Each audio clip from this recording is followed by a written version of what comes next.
He is Stonybrook head coach Billy Cosh. I am John Brice of FootballScoop.com. This is the latest Our Coaching Network podcast, one of the hottest teams in the country, one of the hottest first-year coaches in the country for the work he's getting done. Coach Cosh, thanks for joining us on the show today, man. Fired up to have you. Good to see you, John. Thanks for having me on. Yeah, absolutely. Let's just dive right in. I said it in the intro. You guys as a team are one of the hottest. You took a very difficult head coaching job for your first head coaching job after helping Lance Taylor start to lay the foundation a year ago at Western Michigan as his offensive coordinator. What has this process been like for you? How have you managed to bring things from the outside looking in so far in such a short amount of time?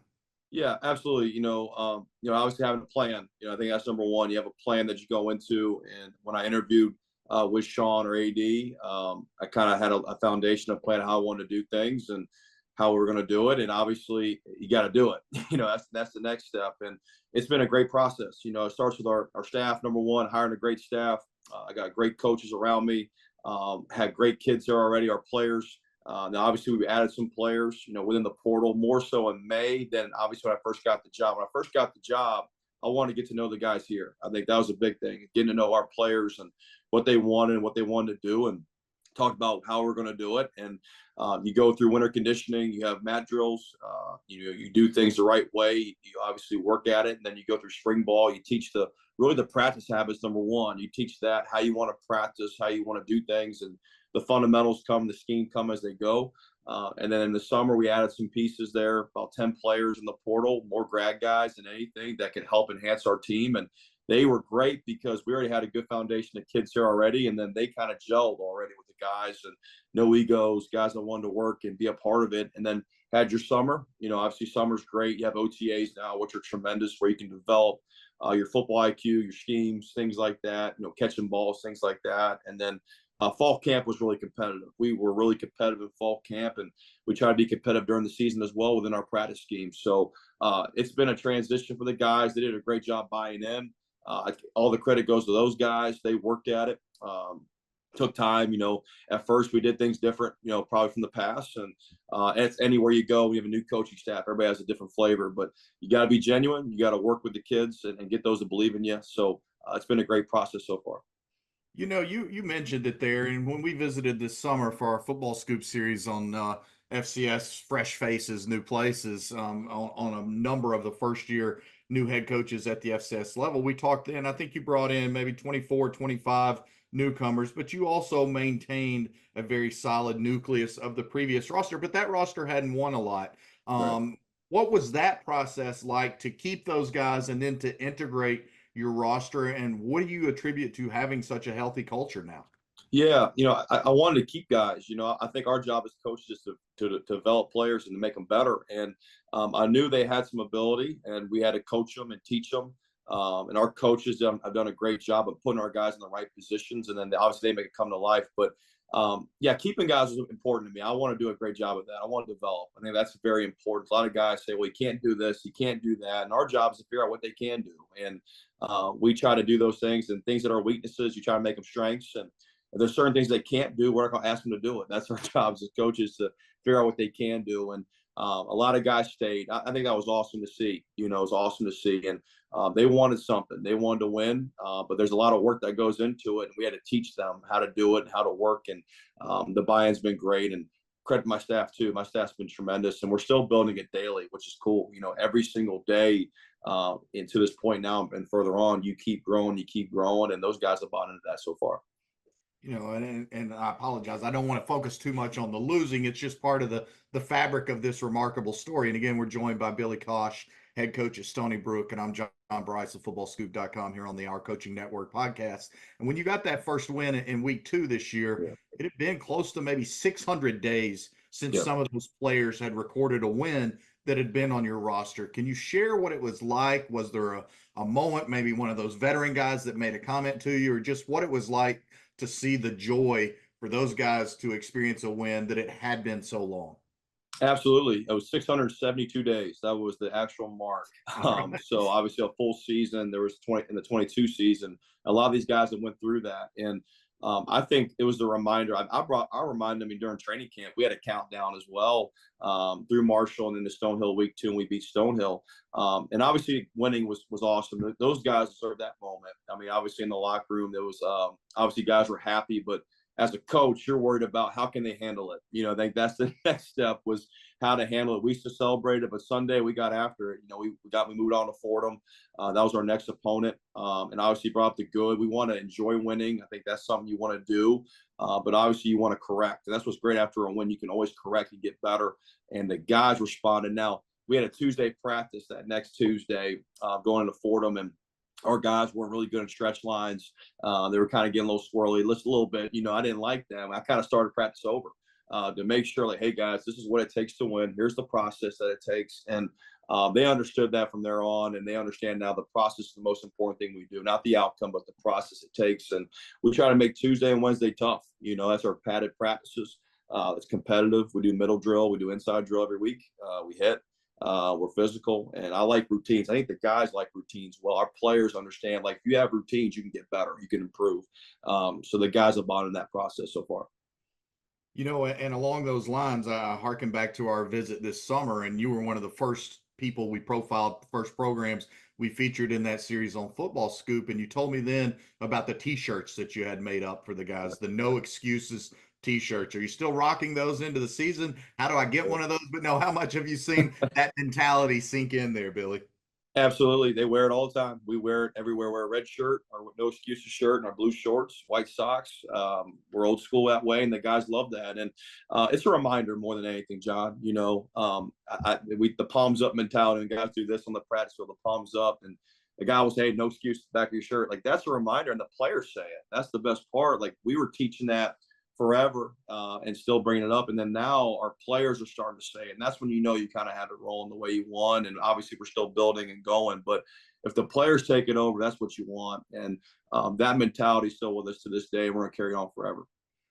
And you embody the no excuses. You live it, because I know from the search process that you didn't have a lot of people telling you, Billy, jump at this job. You got to take this job. This is a great job. You heard a lot about the negatives. What made you believe in the positives, and also to bet on yourself and the guys that you would surround yourself with? Yeah, no question. Yeah, I heard that a lot from people, like, you sure you want to do this and things like that. But, there's belief you have, not overconfidence, but belief. And I know this place could win. I know the CA is a great league. Stonybrook has won in the past. And I knew the area that they were in, there's really good football in this region, around New York City, through Jersey, through Philly, from Maryland, where I'm from, and all the way around. There's a lot of good players. And if we build the right way, recruit the right players, that's the number one thing. You got to find the right ones that fit your culture and what we're trying to do. And but I took a chance on it. I did. And I know it's had success in the past. I think the CA, again, is a great league. There's a lot of great teams, but being in this league, I think knowing the league helped me a little bit. Coaching it as a coordinator, not as a head coach, but as a coordinator, you kind of learn the league a little bit and what it takes. And I knew that this place could do it. I knew we had the right facilities. I liked our athletic director, number one. I thought he was a great guy. Guy was committed to football. So that gave me an opportunity there, and just took a chance. I took a chance, and I'm still learning daily, but it's been a great process so far. And I would be remiss if I didn't ask you about how important your wife was in this process, because I know from our previous friendship that you guys welcomed your first child into the fold during the middle of last season, your first season as an FBS offensive coordinator. And yet she supports you. You guys are on the same page. You have all these awesome family photos out there. It's cool to see. But how big was her support as you were going through the process? How big has her support been these first 10 months, 11 months that you've been your own boss, you're the head coach?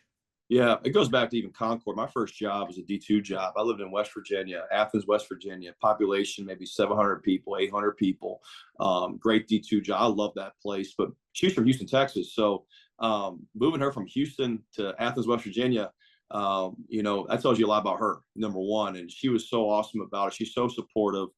You brought up my daughter, Charlie. It happened, after we beat Eastern Michigan, actually. I took a cop car back across the state. We played in Ypsilanti and drove to Kalamazoo, and I got to see her born that next day. And that was a tremendous experience, you know, to see that obviously and be a part of it. And then obviously with this job, when it first opened up, you know, got contacted about it. I brought up to her. I was like, "What do you think?" She's like, "Yeah, go do." Like, she was supportive. She just had a child, obviously a month ago, roughly it was the month before, and she was so supportive. So having that is tremendous. And with our players here now, our guys, you know, obviously know her, and she's around the building and wants to be, you know, like a second or third mom to those guys, you know, be around our players. So she's been tremendous. I'm so thankful to have a great family, and it really helps when I have my dad in this profession. My mom helps her a little bit and kind of gives her the ins and outs and things like that. So having that resource is tremendous as well.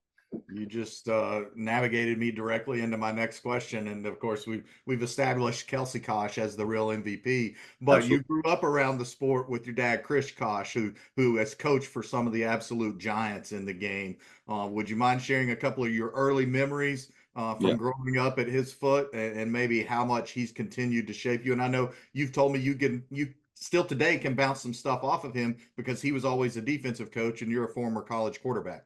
Yeah, no question. We talk daily. You know, we have our staff meeting almost every night. We talk our daily staff meeting, but he's not a push. He lets me figure it out. But if I ask him the right questions, he'll help. You know, he's not a helicopter dad by any stretch of the imagination. Never has and never will be, but very supportive. And, you know, growing up, you know, I saw, you know, different stops. You know, he worked for Luke Tepper. That's probably one of his biggest influences, Luke Tepper. And just seeing him coach under Coach Tepper and those great linebackers in Illinois, being around that facility, and Coach Saban for a year at Michigan State as a defensive coordinator, Coach Holtz. I used to run around those offices all the time, my brother and I, and got to see how Coach Holtz ran things, you know, how he did things, and the different coaches on that staff, Charlie Strong. So I was around a lot of great coaches, Bill Snyder, I can go down the list, but I had a great resource, and I'm very thankful for it. And I got to see how things were done, you know, right way. Obviously, the great coaches himself doing it the right way, and the players he coached. And I got to see too, when he got done coaching those guys would call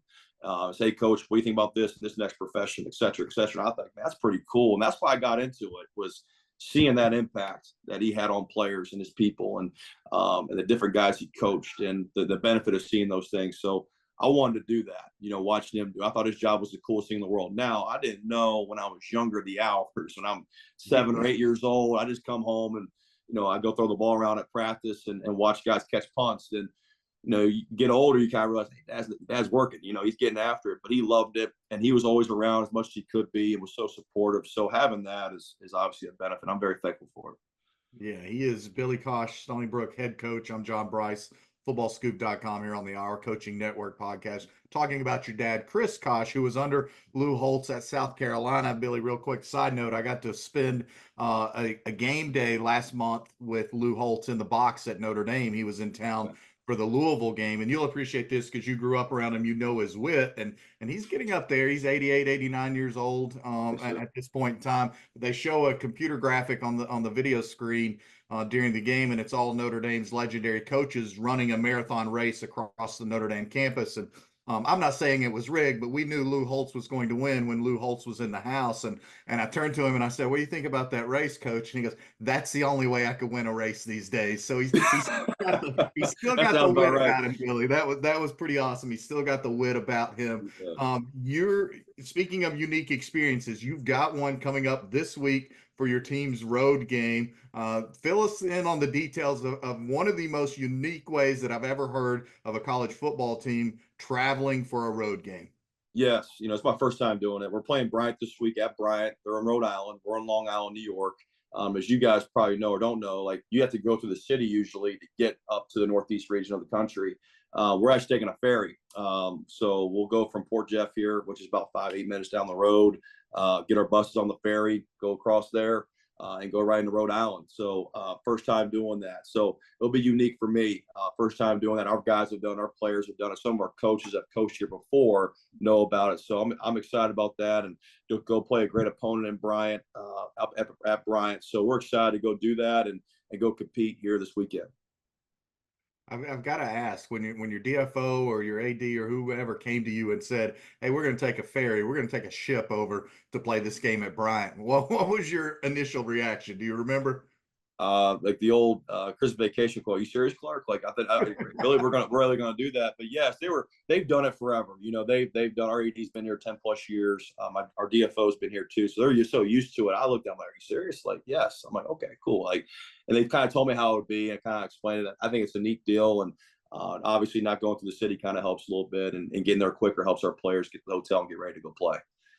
You know, I don't want to keep you too much because you are in the midst of one of the biggest turnarounds in college football at any level. But just a couple more here that I would be remiss if I didn't ask. And you talked early in this podcast about the staff that you hired and the people you surrounded yourself with. But Anthony Davis, a guy that I personally think is a rising star, former IU player that you were on staff with at Western Michigan. He's your offensive coordinator. Scott Lewis running things on the defensive side of the ball. Specifically, what'd you see in those two guys that made you want to reunite with them or bring them with you to Stonybrook? Yeah, I'll start with Coach Davis. We worked together at VMI. We shared an office together. He was the running back coach. I was the receiver coach back in the day, and I got to be with him every day and kind of sit with him. And he's a tremendous coach, tremendous teacher. And then I got a chance to go to Western Michigan as a coordinator, offensive coordinator. I told Coach Taylor about Coach Davis, and he liked him a lot as well. And he did a great job there at Western Michigan developing those backs. So it's a big thing with him is trust. I trust him so much. I know he's a great teacher. I know he has my back. I know that he's going to do things the right way, and he's got a great mind. And he's a rising star, like you said. You know, I love having around that trust. A guy kind of knows how I think a little bit, how I want to do things. He does things in a tremendous manner. And, you know, he's called plays this whole year. He's done a great job. He's going to continue to do a great job. He's gotten better each week. And Coach Lewis, you know, played against him twice at St. Francis. He was the defensive coordinator there and did a great job there. You know, I played him at Richmond. I was a coordinator, and they had some really good players. You know, Loretta, Pennsylvania did a great job of developing those guys. They did a great job as a staff recruiting players. They had great defensive ends, great DBs.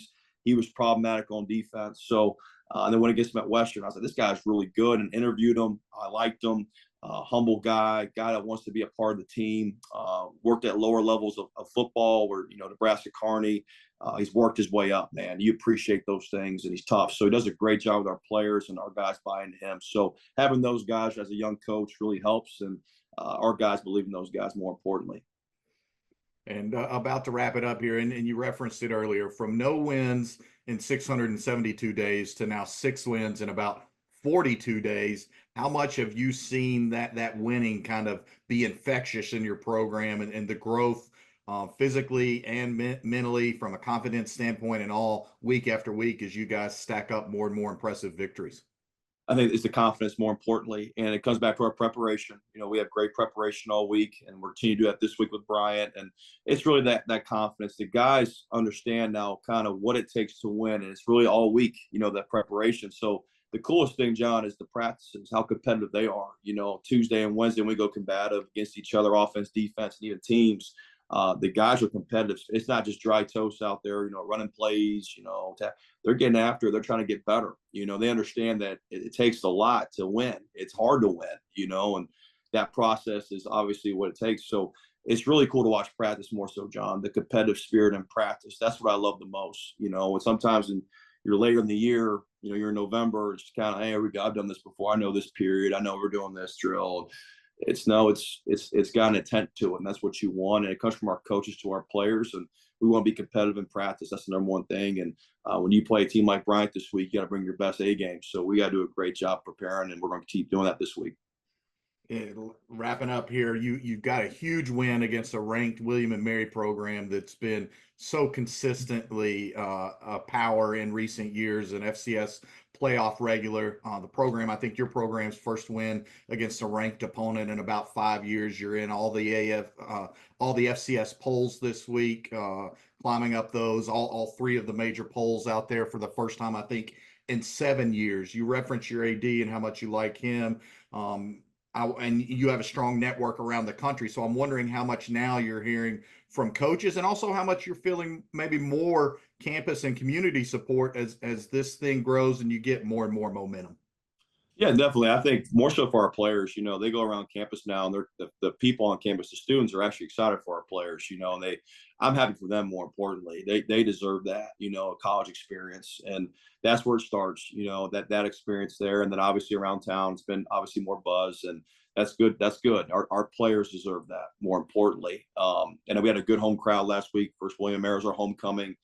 They're a great team.